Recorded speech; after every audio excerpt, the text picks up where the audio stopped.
Bienvenue sur Bulle de Bonheur, le podcast pour prendre le temps d'être heureux. Je suis Raphaëlle Defoucault, chercheuse inconditionnelle de Bulle de Bonheur.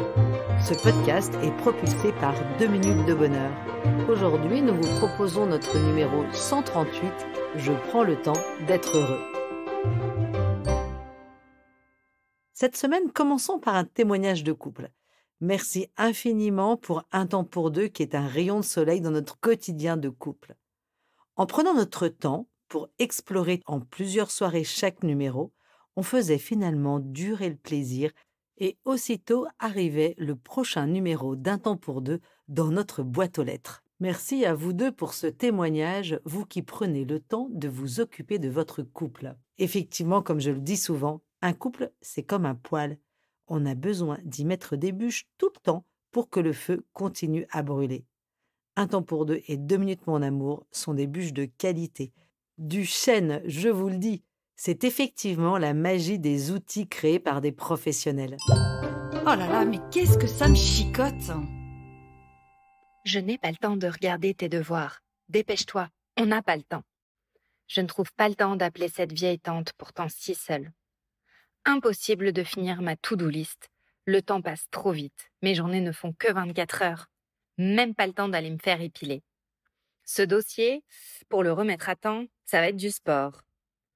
Ah, si j'avais le temps, je m'allongerais une journée entière dans un transat à bouquiner.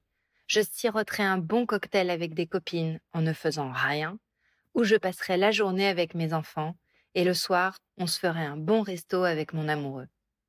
Et là, ça me chicote. Je n'ai que ce mot à la bouche, le temps.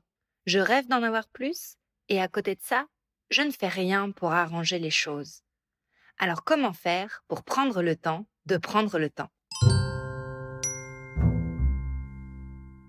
Alors ce temps, comment le gérer?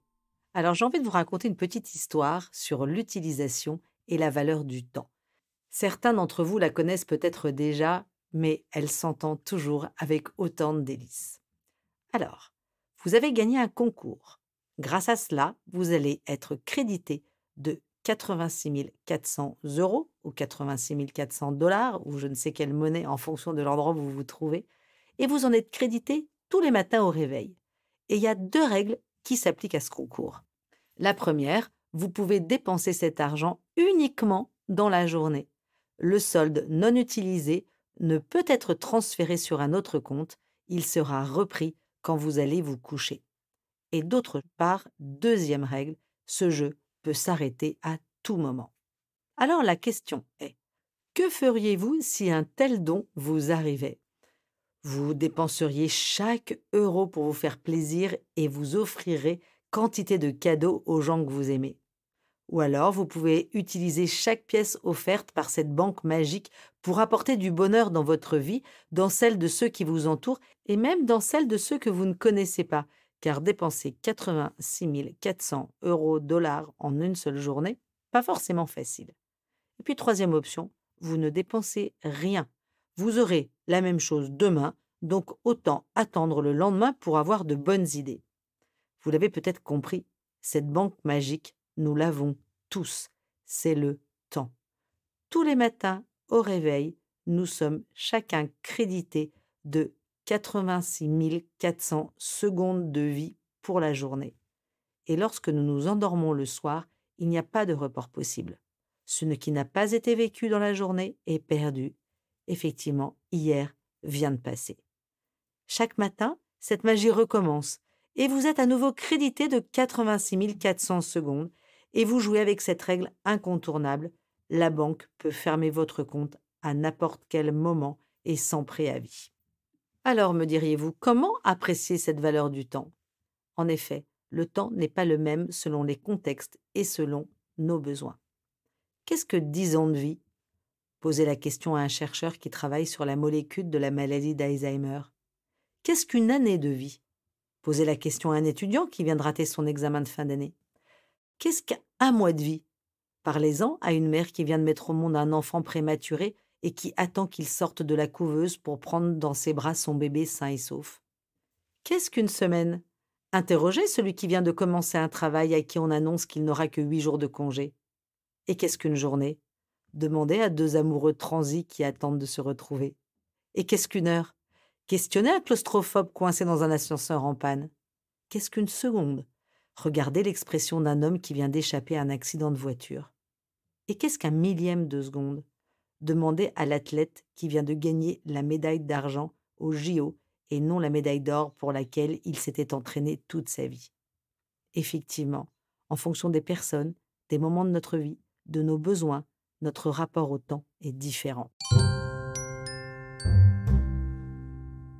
Et si je décidais de regarder comment investir les 86 400 secondes quotidiennes qui me sont données? Prendre du temps. Plus facile à dire, à concevoir peut-être aussi, et beaucoup moins facile à faire. Le temps n'est certes pas extensible, il est important qu'il ne devienne pas un tyran ou un maître qui nous aliène et nous domine. Prendre du temps peut et doit se décider. On en vient donc à une petite question de priorité. Qu'est-ce que je décide de faire pour prendre un temps pour moi ou pour l'autre? Comment puis-je le mettre en place? Là, je vous renvoie à notre bulle de bonheur numéro 10, je gère mes priorités. Chacun n'a pas le même emploi du temps et certains emplois du temps peuvent être très chargés. Cette réalité est effectivement à prendre en compte. Cependant, elle n'est en rien une excuse systématique pour expliquer le fait que nous évitons de prendre du temps pour les autres ou pour soi. Les besoins et les caractères de chacun vont aussi rentrer en compte et influencer la mise en action, comme faire des surprises, savoir saisir le moment quand il se présente, ou encore prévoir, programmer, prendre une date. Finalement, peu importe la forme, l'essentiel, c'est de s'y tenir et de prendre ce temps pour être heureux. En tout état de cause, il y a une certitude. Prendre soin de nos relations amicales et familiales, tout comme de nous-mêmes, nécessite d'y investir du temps. Allez, je change de regard. Nous pouvons effectivement identifier que ce temps peut s'investir principalement sur 4 niveaux. Le niveau individuel, en couple, en famille et socialement. Alors commençons par l'investissement en temps individuel. C'est ce que j'appellerais un peu un temps pour soi. Prendre du temps pour soi passe par l'écoute et la satisfaction de ses besoins. Je vous renvoie pour ça dans notre bulle de bonheur numéro 12. Quand je rentre d'une grosse journée de travail, j'ai besoin de prendre un temps de pause, un temps de calme, un temps de bien-être. Certains s'accordent un moment de lecture, prévoient une sortie entre filles ou entre gars, vont marcher. D'autres se coulent un bain avec des huiles essentielles, écoutent de la musique ou un podcast, font une grasse matinée, se programment avec des copines des rendez-vous journaliers pour faire du pilate ensemble. Et vous, que faites-vous pour prendre du temps pour vous? Ensuite, il y a l'investissement en temps conjugal. On va l'appeler un temps pour deux, comme nos coffrets. Pour certains, cela se réalise à travers des moments partagés qui rompent le train-train quotidien, qui vont casser un petit peu la routine, comme par exemple une séance de cinéma un soir de semaine, un pot en terrasse au beau jour après le dîner, une discussion quand l'un fait la cuisine, un apéro pris ensemble. L'idéal est que ce moment soit un vrai moment de qualité, c'est-à-dire qu'il répond aux besoins des deux partenaires. Ces temps à deux peuvent aussi devenir de vrais rituels, comme fêter l'anniversaire de votre rencontre ou de votre union. On organise une surprise à tour de rôle chaque année, ça peut ajouter un petit côté de fantaisie. Ça peut être le lâcher-prise pour garder le sens de ce rituel. Le rituel qui est bien différent de l'habitude, je vous renvoie pour ça à notre bulle de bonheur numéro 4. Ça peut être prendre son petit déjeuner au lit le week-end, se préserver le temps du café après le déjeuner sans téléphone, sans enfants, sans interruption extérieure, pour juste se retrouver à deux. Ou encore s'abonner ou acheter notre coffret Un temps pour deux et programmer votre soirée chaque mois. Ces retrouvailles à deux peuvent être aussi le fait de moments plus ponctuels, comme aller voir ensemble une expo, assister à une formation ou à une conférence, faire un atelier culinaire ou d'énologie ensemble, s'initier à un nouveau sport, se mettre à danser ensemble ou se mettre au défi de découvrir un lieu inconnu de notre environnement. Ou encore tout simplement regarder une série ou un film ensemble enlacés. Et vous, que faites-vous pour donner du temps à votre couple? Alors, parlons de l'investissement en temps familial. Effectivement, le temps pour la famille. Si vous avez plusieurs enfants, ce temps peut d'abord se prendre avec chacun des enfants individuellement. Un temps rituel comme un dîner au resto pour leur anniversaire à partir de leurs 10 ans, une surprise organisée pour leurs 15 ans ou un autre anniversaire symbolique. Ça peut être également un temps pour aller les voir s'entraîner à leur sport ou alors les conduire à une activité ou encore un temps au moment du coucher. Souvenez-vous que vos enfants sont différents et donc que leurs besoins le sont également. Le temps individuel va donc être propre à chaque enfant. Pas besoin par conséquent de culpabiliser car vous lisez un livre à l'un et que vous faites la cuisine avec un autre. Ou encore de vous stresser car chacun n'a pas eu le même temps. Évitez de chercher l'égalité entre vos enfants. C'est le meilleur moyen de les mettre en rivalité. Mais par contre, cherchez l'équité, c'est-à-dire répondre aux besoins propres de chacun. Nous avons aussi relevé des activités qui impliquent toute la famille et qui participent ainsi à cette colle familiale, comme je l'appelle, qui est importante pour nourrir notre besoin d'appartenance. Certaines familles font des apéros flop-top. Chacun des membres de la famille nomme un flop et un top de la semaine. Aucun commentaire n'est admis et on trinque à tous ces petits événements et particulièrement sur tous les tops. On peut faire un apéro ou un repas festif pour fêter les vacances. Une ronde des compliments. On décide que chacun nomme une qualité qu'il apprécie chez un autre. Vous pouvez jouer aussi en famille et puis bien sûr jouer avec 2 minutes en famille. Vous pouvez également imaginer des dîners inversés, ce sont les enfants qui vont recevoir leurs parents. Nous pourrions aussi certainement rajouter toutes vos idées car nous sommes certains que vous avez de nombreux exemples aussi à nous proposer. Et puis ensuite le dernier temps, qui est le temps social, c'est-à-dire un temps pour les autres, un engagement associatif, humanitaire, social, communautaire, un temps qui peut se conjuguer au singulier ou au pluriel, en individuel, en couple ou en famille. Dans le temps social, on pourrait rajouter aussi l'importance de passer des soirées et des journées avec des amis et échanger, partager, rire et aussi jouer. Comme vous le voyez, conjuguer tous ces temps suppose ce savant équilibre avec notamment un juste dosage des besoins. Des besoins qui peuvent être nombreux et si on prend en compte ceux des personnes qui nous entourent et qui, vous le savez, ne convergent pas toujours, c'est pas forcément facile. Or, si on ne répond qu'à ses besoins individuels, on n'est plus dans la relation aux autres. Si on ne répond qu'aux besoins des autres, on s'oublie et il y a de grandes chances de finir par éprouver frustration, voire rancœur à l'égard de ces autres qui nous en privent. Je vous renvoie à notre bulle de bonheur 67, je me positionne par rapport aux autres.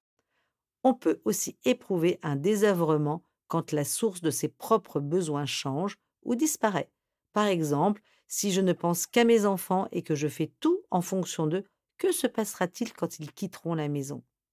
Pour savoir comment trouver un juste équilibre, pensez à réécouter nos podcasts sur les besoins, le 12, on en parlait tout à l'heure, sur les priorités, le podcast numéro 10, et sur l'équilibre, le podcast numéro 13. Identifier les besoins de chacun et trouver le moyen de les satisfaire au mieux est une garantie de relations sociales et familiales riches et apaisées. Toutefois, nous avons observé que répondre à ses besoins ou aux besoins des autres a aussi son revers de la médaille. C'est le cas quand nous allons commencer à faire de la comptabilité. J'ai passé tout le week-end à m'occuper des enfants, donc maintenant c'est ton tour. Ça fait 2 fois que tu sors et c'est encore moi qui vais devoir m'occuper de ça. C'est aussi un problème quand la culpabilité rentre dans la danse. Je prends du temps pour moi, mais j'appelle 10 fois les enfants pour vérifier que tout va bien. Je pars quelques jours et je rapporte des cadeaux à tout le monde pour me faire pardonner de mon absence. J'emmène une amie dîner, mais je suis peu à son écoute car j'ai des scrupules par rapport au dossier que j'ai laissé en plan. Ça peut être aussi les reproches. Je rentre d'un week-end avec des amis et je râle car la maison n'est pas comme je voudrais qu'elle soit. Je délègue les courses par exemple, les devoirs, une prise de rendez-vous. Mais je passe par derrière pour vérifier que c'est bien fait et je critique quand ce n'est pas fait comme j'aimerais que ça soit fait. Je dis, ou je pense très fort, à celui à qui j'ai donné du temps. Après tout ce que j'ai fait pour toi, tu pourrais quand même me dire merci, être reconnaissant, arrêter de râler et obéir. L'importance de prendre du temps en conscience. C'est une chose essentielle et pas forcément des plus faciles. Cela implique d'être là, dans l'instant présent, réellement là, sans faire autre chose ou penser à ce que j'aurais dû faire ou à ce que je vais faire après. Si, par exemple, je reprends l'exemple des enfants, comptez sur eux avec leurs petites antennes pour parfaitement sentir si votre présence est réelle ou non. Mais maman, tu ne m'écoutes pas, ou on dirait que tu n'as pas envie de jouer. Ce temps n'a pas besoin d'être forcément long, il a surtout besoin d'être avant tout authentique et incarné. Alors pour terminer, je vais vous raconter une histoire, un conte sur l'amour et le temps. Que nous dit ce conte? Il était une fois une île où tous les différents sentiments vivaient ensemble. L'amour, le bonheur, l'orgueil, la richesse, le savoir, le temps, ainsi que la tristesse. Un jour, on annonça aux habitants de cette île qu'elle allait couler. Ils préparèrent donc tous des moyens de transport et partirent. Seul l'amour demeura derrière. Il voulait rester jusqu'au tout dernier moment, et quand l'île fut juste sur le point de sombrer, il décida de demander de l'aide des autres sentiments. La richesse passa près de l'amour dans un luxueux navire. L'amour lui dit « Richesse, peux-tu me prendre à bord ?»« Non, répond la richesse, il y a beaucoup d'or lourd sur mon yacht, je suis déjà trop chargé. » L'amour demanda alors à l'orgueil qui passait dans un navire opulent. « Orgueil, aide-moi, je t'en supplie. »« Je ne peux pas t'aider, répond l'orgueil, tu es tout mouillé et tu pourrais endommager mon beau voilier. » La tristesse naviguait tout près. L'amour lui demanda « Tristesse, laisse-moi prendre la fuite avec toi. »« Amour, je suis en dépression, j'ai donc besoin de solitude et de réflexion. » Autour du bonheur de passer à côté de l'amour, mais il était si heureux qu'il n'entendit même pas les appels à l'aide. Soudain, la voix d'un vieil homme se fit entendre. « Viens, amour, je te prends à bord. » L'amour déborda tellement de joie qu'il en oublia de demander son nom au vieillard. Enfin, arrivé sur la terre ferme, le vieil homme s'en alla immédiatement. L'amour réalisa combien il lui devait et demanda au savoir. « Qui est cet homme âgé qui m'a si généreusement aidé ?»« C'était le temps, répond le savoir. »« Le temps, rétorqua l'amour. Mais pourquoi le temps m'a-t-il aidé ?» Le savoir répondit aussitôt avec de sages mots. « C'est parce que le temps est le seul qui comprend vraiment combien l'amour est important. » Et hop, je me lance. En bref, si je résume. 1. Prendre du temps est la base pour développer des relations saines et harmonieuses avec les autres et avec vous-même. 2. Prendre du temps est une telle source de bienfaits qu'il devrait faire partie des prescriptions obligatoires des médecins. 3. Trouvez des moments qui vous conviennent, des rituels, des surprises, des moments cocooning ou plus festifs, en silence, en musique ou dans le jeu, tout est bon. 4. Diversifiez vos façons de prendre du temps. La seule chose à ne pas changer, c'est le fait de le prendre. 5. Prendre du temps peut se réaliser avec des actions et sur des durées très variées, ponctuellement ou régulièrement. À vous de jouer, chers auditeurs. 2 minutes pour trouver de quelle façon vous allez prendre du temps d'ici la fin de la semaine et savourer d'être pleinement dans cet instant que vous aurez défini, en solo, duo ou à plusieurs.